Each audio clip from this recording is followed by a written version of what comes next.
Former Defensive Player of the Year, mapapalakas naman ang perimeter defense ng Lakers.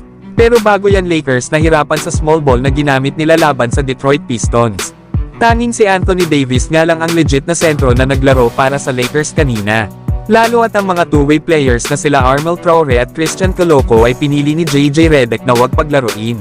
Alam naman natin na itong sila Jackson Hayes at Christian Wood ay nagpapagaling pa sa kanilang mga injury. Kaya ang naging resulta ay na-dominate ng Detroit ang Lakers sa paint na nakagawa nga sila ng 64 points dito. Habang ang Los Angeles Lakers ay meron lang 40 points sa paint.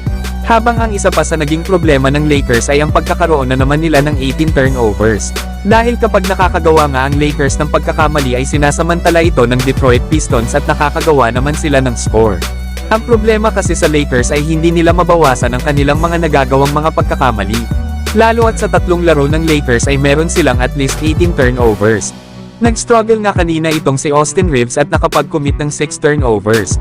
At 5 turnovers naman kapag pinagsama ka na LeBron at Davis. Dahil dito ay 28 points tuloy ang nagawa ng puntos ng Detroit mula sa turnovers ng Lakers. Isa pa ay walang naging sagot ang second unit ng Lakers sa bench players ng Detroit Pistons.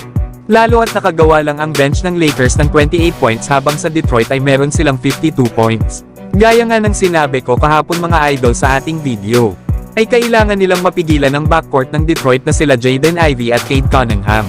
Lalo at gumawa lang naman kanina ang dalawang players kapag pinagsama ng 38 points. Mas lamang nga ito kesa sa 29 points nila Austin Reeves at Max Christie. Na bagamat nakapag-commit ng 5 turnovers si Cade Cunningham, ay hindi pa rin napigilan ng Lakers ang nasabing guard para pangunahan ang kanilang kupunan sa playmaking. Ito nga ang nagdala sa momentum ng laro para sa kanilang team lalo at nakagawa ito ng 10 assist laban sa Lakers. At gaya nga din ng sinabi ko sa last upload ko mga idol ay dapat mapigilan ng Lakers ang 3-point shot ng Detroit. Lalo at isa ito sa mga naging dahilan kung bakit sila natalo sa una nilang paghaharap. Lalo na kanina itong former Los Angeles Lakers na si Malik Beasley ay nakagawa naman ng 21 points, 5 rebounds, 2 steals na meron namang 5 out of 10 3-point made.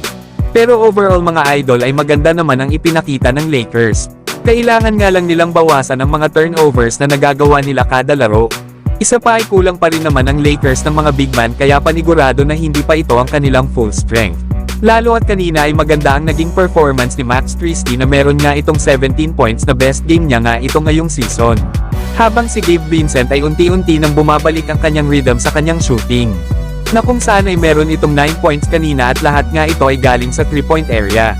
Kaya tingnan natin mga idol, kung magagawa ba ng Los Angeles Lakers na bumalik sa winning column.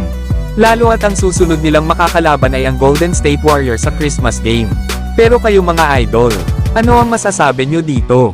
Samantalang meron namang isang trade idea na magpapalakas sa perimeter defense ng Los Angeles Lakers. Na dito nga ay maaari nilang makuha ang former Defensive Player of the Year na si Marcus Smart. Lalo at isa ang depensa sa mga problema ng Los Angeles Lakers lalo na dito kay D'Angelo Russell. Bagamat maaasahan ang kanyang opensa gamit ang kanyang shooting. Pero liability naman ito sa depensa especially na sa playoffs. At ilang beses na nga natin itong nakita sa naging laban nila sa Denver Nuggets sa huling 2 taon sa playoffs.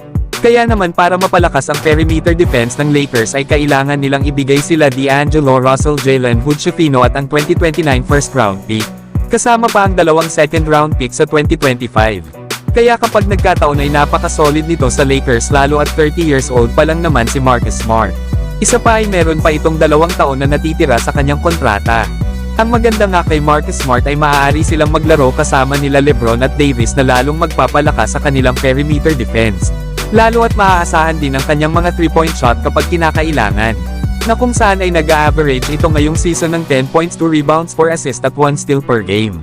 Si Marcus Smart nga ang number 6 overall pick ng Boston Celtics sa NBA draft noong 2014 kabatch nga ito ni Julius Randle.